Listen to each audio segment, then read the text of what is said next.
Me conta, Andressa, nós vamos do começo, tá? Tem muita coisa que você já falou. Provavelmente a gente vai repetir muito assunto que você em algum momento já disse, mas eu falei, quer saber de uma coisa? Eu quero conhecer do zero. Quem é a Andressa? Da onde você saiu? Quem é a Andressa com 8 anos de idade? Nossa, 8 anos de idade, eu recém tinha saído de um abuso sexual, porque minha mãe me deu quando criança, eu vim da cidade de Ijuí, interior do Rio Grande do Sul.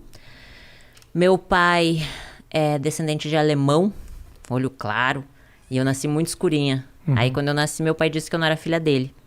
Minha mãe tinha 14 anos de idade, uma criança, não tinha condições financeiras de me criar e me deu para uma família. A família que era para me cuidar, o homem bonzinho, aos olhos de todos, era o que me abusava, dos 2 aos 8. As minhas memórias são entre 6 e 8 anos, então alguns flashes mais pequenininha.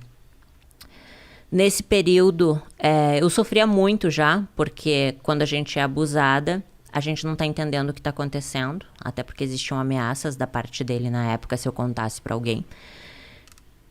Fui contar para minha mãe só aos 21 anos, em uma crise onde eu culpei ela. Então tinha muita mágoa da minha mãe, muita mágoa do meu pai. Aos 8 anos, a minha mãe de criação viu esse homem me abusando. E eu amava muito ela, era uma professora de português lá em Juí. E ela cuidava com muito amor de mim, sabe? Eu via nela uma mãe, só que ela não poderia continuar me mantendo lá por causa dos abusos dele, porque ela viu e me devolveu para minha mãe, só que não contou nada para ela. Antigamente as pessoas ficavam casadas, né? Não se separavam por nada, então ela não poderia se separar daquele homem porque ela tinha construído uma vida com ele. Você tinha noção disso naquele momento? Não, naquele momento não, né? Eu era uma criança que tinha que me separar da mãe que eu amava, que era minha mãe de criação, pra finalmente morar com a minha mãe. Só que minha mãe era uma criança. Eu acredito, Rafa, hoje, que a pessoa não pode dar o que ela nunca recebeu. Se tu não recebeu amor, tu não sabe dar amor. Então, a vida dela foi um pouco assim foi também? Um pouco, eu não vou expor muito ela, né? Okay. Mas ela passou por muitos problemas também. E aí eu me tornei uma adolescente muito rebelde. A gente não tinha amizade, eu e minha mãe. Ela brigava muito comigo, me batia muito. Então, aos 11 anos, eu comecei a fumar cigarro, beber, colocava piercing para chamar atenção. Até eu tenho a sobrancelha rasgada aqui, porque eu mesma furei a minha própria sobrancelha na frente do espelho. Botei um brinco gigante, porque eu já queria chamar atenção. Na verdade, eu queria ser amada, né? Eu buscava a atenção das pessoas, né? Aceita. Então, com 11 anos, eu sofria isso, sabe? E eu era muito magrinha. Então eu via as meninas gostosonas, assim, tipo, nossa, os meninos querem ficar com elas. E ninguém queria ficar comigo. E aí eu colocava meia dentro do sutiã pra ter, sabe, peitos. E passei por vários problemas naquela época de depressão, só que eu não entendia, porque naquela época a gente não conseguia conversar com ninguém, não tinha internet como é hoje. Então nas minhas agendas eu falava que eu queria morrer, que eu queria matar todo mundo. E... Só desculpa te interromper, mas... o abuso acabou da onde, assim? Só quando a minha mãe de criação viu ele me abusando sexualmente. Então teve um confronto. Isso, aí ela me deu pra minha mãe. Tá, e aí momento. Minha mãe morava em Porto Alegre. Então eu saí de Juí pra Porto Alegre pra morar com a minha mãe. Minha mãe, uma criança, né? Imagina, ela me ganhou com 14 anos. Minha mãe tinha que trabalhar muito, de manhã e de tarde, chegava muito de noite. Então a minha vida era comer miojo e salsicha. E aí, ir pro colégio sozinha e voltar sozinha. Então, ali eu me tornei muito rebelde. Porque a minha mãe queria que eu fizesse comida, limpasse a casa. Obrigações de um adulto. Sim. E ela não sabia conversar comigo. Então, ela me agredia muito. Assim, de agressões, assim, de me violentar mesmo, sabe? Com palavras também, palavras que me machucavam. Então, eu nutria muito ódio dentro de mim. Com 13 anos, eu comecei a fumar maconha. Com 14 anos, eu fugi de casa, vendi todas as minhas fitas de videogame para poder fugir de casa e peguei todos os ursos e fugi com os ursos. Aí fui para uma vila lá em Porto Alegre e a minha mãe me achou com a polícia. Daí, quando a minha mãe me achou, ela me disse, agora tu vai morar com teu pai. E eu não conhecia direito meu pai. Mas foi bom, foi um período muito bom, meu pai é uma pessoa incrível. Aí eu consegui conhecer ele de verdade, né? E acabei... tendo minha primeira relação sexual com meu meio-irmão. Porque pra mim eu não conhecia ele. Ele era filho do meu pai, um menino bonito da minha idade, A gente começou a ir pros bailes junto, bebi e acabou rolando. 13 anos, mais ou menos? 14 anos. Só que assim, até então, eu nem entendia direito o que era irmão. Sabe quando a vida vai acontecendo, você é uma criança, você não tem um pai e uma mãe pra te orientar em nada, e você aprende pelas situações que te colocam. E nem valores, princípios, não existia um direcionamento. Nunca, tipo, alguém disse assim, olha, vai estudar, vai fazer uma faculdade, sabe? Não existiam esses valores. E aí, com 14 para 15, aconteceu isso. Aí, na festa de 15 anos, a minha mãe foi lá e disse, filha, eu te amo, volta pra casa. E eu amava a minha mãe, por mais que ela me batesse, ela era minha mãe, né? Claro, óbvio. E aí, quando eu fui morar com a minha mãe de volta, eu tava no colégio. Um lencinho pra mim aí, ô Matheus. Aí eu tava no colégio e conheci o pai do meu filho. E aí na família dele eu vi a família que eu não tinha. Aquela estrutura familiar de churrasco final de semana, sabe? Os filhos debaixo da asa da mamãe. Minha sogra muito carinhosa comigo. Então eu me apaixonei pela família dele. E eu era uma criança, eu tinha 15 anos. Aí o meu ex-marido, na época, tinha 16, uma criança também. Sim. Mas a gente, nessa idade, a gente já acha que a gente é adulto. Aí a gente queria ter um filho. Então, imagino também que a sua vontade de amadurecer era para escapar de muita coisa que da infância não tinha sido das melhores. E a minha mãe me batia até no rosto. Imagina eu aos 15 anos apanhando no rosto, sabe? Era uma forma de fuga. O casamento foi uma fuga.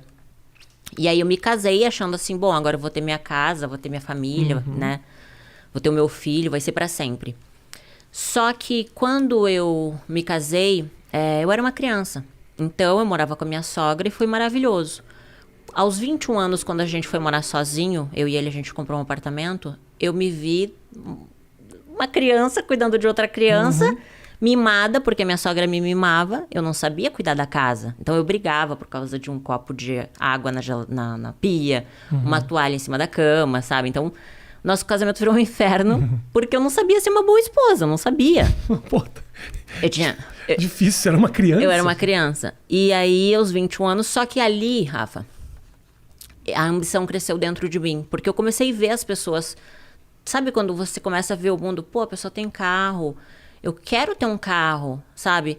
Eu quero me vestir bem. Você começa a ver que existem pessoas que crescem financeiramente. Então, eu era coordenadora de RH de uma empresa de marketing promocional em Porto Alegre. Eu comecei como demonstradora no supermercado. E como eu sempre fui muito comunicativa e feliz, assim, sabe? A empresa que eu trabalhava me contratou como recepcionista, depois auxiliar do RH e depois coordenação do RH, mesmo sem faculdade. E aí eu dava o meu melhor, sabe? A primeira a entrar, a última a sair, sempre fiz direitinho o meu trabalho e sempre cresci assim. Aí com 21 anos, meu casamento acabou e aí eu me vi cheia de conta para pagar. Na época, eu contratava meninas para fazer evento. Nas feiras. Perfeito. E aí, quando eu falei com uma amiga minha, que eu tava com uma crise financeira, ela disse, olha, eu tenho uma amiga que fechou numa casa noturna e ganhou R$500. Eu disse, pá, R$500? O que ela fez? Ela tirou roupa? Então eu vou tirar roupa. Claro. Só que não foi bem o que aconteceu, né? Eu entrei... Eu não queria te interromper, essa história, ela tá muito bem contada, essa história, mas eu tenho um momento que a gente estava conversando, antes da gente trabalho na noite, que foi esse momento, teve um momento aqui que a gente estava conversando que você se emocionou, que foi quando você falou do começo dessa relação lá atrás. Por que especificamente esse ponto é um ponto muito sensível para você? Porque, desculpa te interromper. Na verdade, assim, quando mexe muito na infância, é muito difícil, né, Rafa? Porque... eu acho que tantos problemas no nosso futuro são evitados quando você tem uma base, entende? Só que não adianta ficar buscando culpados, porque a gente... Eu digo assim, ó, ninguém nasce mal, as pessoas se tornam más, né? Um bebezinho não nasce um bandido, ele se torna um. Pelo meio que ele vive, pelas escolhas, né, que ele faz. Com 21 anos, eu escolhi me prostituir. Aos 15, não eram as minhas escolhas, entende? Eu vivi o que o meio tinha para me oferecer. Então, falar disso não é escolher, porque eu escolho as coisas ruins e vou colher as coisas ruins. Mas você já nascer no meio de coisas ruins é muito difícil. Claro. Então, falar disso é bem difícil, sabe? Quando eu fui fazer o livro Morri para Viver, foi muito difícil. Porque foi mexer em coisas que que é difícil de falar. Pô, imagina você vai falar que tua primeira relação sexual foi com o teu meu irmão. Eu já declarei que o primeiro orgasmo que eu tive foi com o cachorro da vizinha aos 11 anos, porque a vizinha trouxe o cachorrinho pra fazer sexo oral em mim. E são coisas que eu falo... 11 anos. São coisas que eu falo, Rafa, por quê? Porque me trouxe culpa há muito tempo. Durante muito tempo, a culpa, ela tava me matando. Falar sobre isso e ajudar as pessoas que ainda vivem esses traumas. Com certeza, entende? claro. Porque a sociedade, ela é uma sociedade que ela te cobra ser o melhor, ter o melhor, ser o mais inteligente, ter a melhor faculdade, né? Como se você fosse só valer algo se você tem aquilo que o mundo fala que você tem que ter. E, na verdade, eu sou uma pessoa que não sou nada no mundo, entende? Mas eu entendi que, às vezes, quando a gente fala sobre determinados assuntos, você ajuda a curar feridas. Quando você fala o que você sofreu, você tira um peso de dentro de você, você tira uma pedra que muitas vezes te leva à depressão. E você escondeu essas histórias durante muito tempo. Esconder durante muito tempo. Então, hoje eu entendo, escrevendo livro, fazendo acompanhamento com psicólogo, com psiquiatra, eu consegui entender que, na verdade, muitas das minhas emoções estão relacionadas à minha infância, né? Estão relacionadas aos meus traumas, à rejeição. Eu sempre tive muito medo da rejeição. Então, eu já rejeitava com medo de ser rejeitada. Eu não conseguia ter relacionamentos duradouros com homens porque eu fui abusada sexualmente. Então, eu não conseguia confiar em homem. Então, eu vi que muitas coisas que aconteciam na minha vida era uma bagagem que eu levava, uma mochila nas minhas costas. Então, quando eu fiz o livro Morrer para Viver, foi justamente botar esse lixo para fora, sabe? Foi entender que, assim, eu não posso mudar o passado. Claro. Ele existe. Só que eu posso fazer novas escolhas, entende? Eu não sou aquilo. Eu vivi aquilo, sim. Por algum momento eu vivi e fui isso, mas hoje eu decido não ser mais.